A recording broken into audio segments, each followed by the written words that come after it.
Hey bookwormers, Nico here from the Hyperactive Bookworm. Today I am doing a tag I created called Sapphic Book Reader Questions No One Asked Me. And I've got 15 questions here. And I really should have thought about my own answers before I started this, but I thought, hey, why not?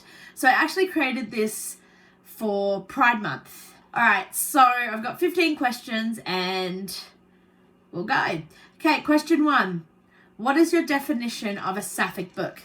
For me, as long as one of the main characters is a woman-loving woman character, that's all I need. That's literally it. They don't have to identify as lesbian, just as long as they are a woman-loving woman, and that's a sapphic book as far as I'm concerned. It can be in any genre. Alright, question 2. Do you recognize tropes in sapphic books when you are reading? I'm getting better at it. I used to think that I never had any idea. I did. I just didn't really vocalize it or consciously kind of think about it. Ever since I started doing Jay's Sapphic Book Challenge this year, I've become, it's kind of come to the forefront of my thinking. So I recognize them a bit more.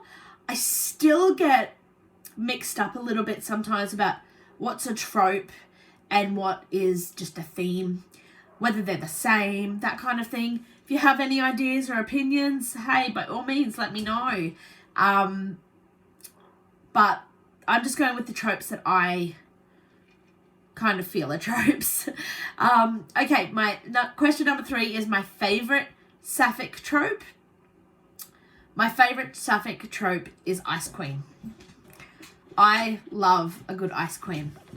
I think they're fantastic. I also believe the absolute queen of Ice Queens is Lee Winter. I adore her Ice Queens. They're so much more. And they just have this brilliant balance, and my God, they're amazing. Cool. All right. Question number 4. Most despised sapphic trope. I'm not sure if I would consider it despised, but the one I'm least drawn to is the age gap, which I feel like I'm in a huge minority because it feels like everybody seems to love age gaps. And it's not all age gaps. What I'm turned off by are age gaps that the age is the storyline. I feel like there needs to be more than just that. And I also can't stand imbalance in age gaps. So there's a lot of kind of teacher-student, not teacher-student, more like lecturer-student. So there's still that adult, obviously, component. But I don't like when one character has the power to make or break the other character. Now, I've read some books recently where I felt almost a little anxious as I was reading it, going, oh. But the way the authors handled it, where that balance is completely destroyed, broken, neither is reliant on the other for survival. And then that's fine. That's absolutely fine. But I don't like it when there's the imbalance and it doesn't shift. That imbalance remains. And that is something I do not like. I cannot kind of bear. All right, so question 5. Sweet or steamy? Okay. Romance, I like steamy. Absolutely. However, I prefer slow burn. So, great sex scenes, but I want the characters to get to know each other on an emotional, mental, intellectual level before they get to know each other on a physical level. Yeah. When it comes to any other genre, if the sex scene's needed, sure. I don't expect it though. Yes. And Mazakeen's come to say hello. Yes. Say hello, Mazakeen. Say hello. Say hello. Hello. No. Okay. So, where was I? Oh, yeah. Any other genre, I don't expect a sex scene. If it works, absolutely. If it's needed, if it actually pushes the story forward, bring it on. But I feel the same with romances as well. If the sex scene does nothing for the story, cut it out. I get bored of them. They're just mechanics. It has to do something for the story, for me to enjoy it. All right, 6. When is it too early for characters to fall in love? Depends on the story. I feel like depends on the quality of the interactions. They could see each other every day for a month, but never say more than hello. I don't think you can fall in love on something like that. Fall in lust, absolutely. Fall in intriguement. Fall in fascination. But for me, for characters to fall in love, they actually have to have a dynamic and conversations that are beyond surface for me to believe that they've actually fallen in love. That's how I feel about it. Others are all for love at first sight. I'm for lust at first sight, and that's cool. Question 7. Who is your favourite sapphic audio narrator, and why is it Angela Dorr? Come on. She's amazing. I will say, though, there are some other audio narrators that I've really come to love.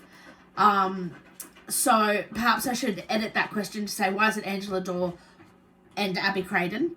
There are some others, but they're the ones I keep going back to. They're the ones that when I open my Audible, instead of searching for an author, I search for a narrator.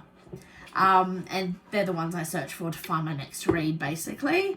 All right, so question number 8. Who are the top 5 authors that come to mind when I think of sapphic books? Well, Lee Winter is definitely one. Jay, Claire Lydon. I can't even think. There's too many. There are just too many. Cheyenne Blue.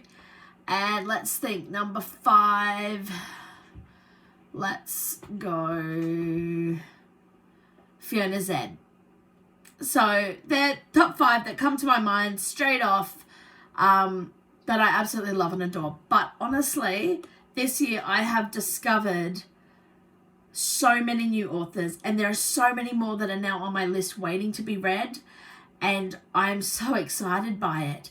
And I'm loving the diversity that I am finding, that they're not all just sapphic romance books.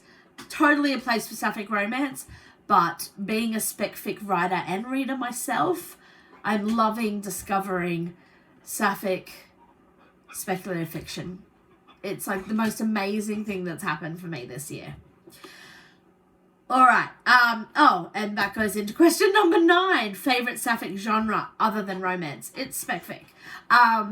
For me, it's dark fantasy. I love dark fantasy. Horror, I do love, but there's several levels of horror. The slasher horror, no, I can't deal with. I have also started quite discovering how much I love crime novels, basically. Law and Order type novels. They are fun. But yeah, speculative fiction, sci-fi, fantasy, they're my go-tos. And I'm loving seeing more sapphic books in these genres because I feel like, yay, I'm finally being seen. Okay. Question 11. What's the last sapphic book you read? The last one I finished is Poppy Jenkins, and I've done a little video. That was actually the first reading vlog I did, and that was fantastic. So that was the one I've recently just finished. I'm currently reading a few others, but yeah, they're brilliant. Number 12, biggest sapphic character crush. This is a toss-up for me. It's either Assistant from The Lily and the Crown by Rosalind Sinclair, or Elena Bartel from Lee Winter, The Brutal Truth. So they're my two favourites. Absolutely easy. Biggest character crushes. Question 13. That's a dog and the cat going mental. Sit. Sit. Okay. Question 13. What sapphic book would you most like to see made into a TV show or movie? The Caphanon. I know it's, fanfic on Voyager and stuff, but it's its own identity, its own right. I would love to see it made into a movie.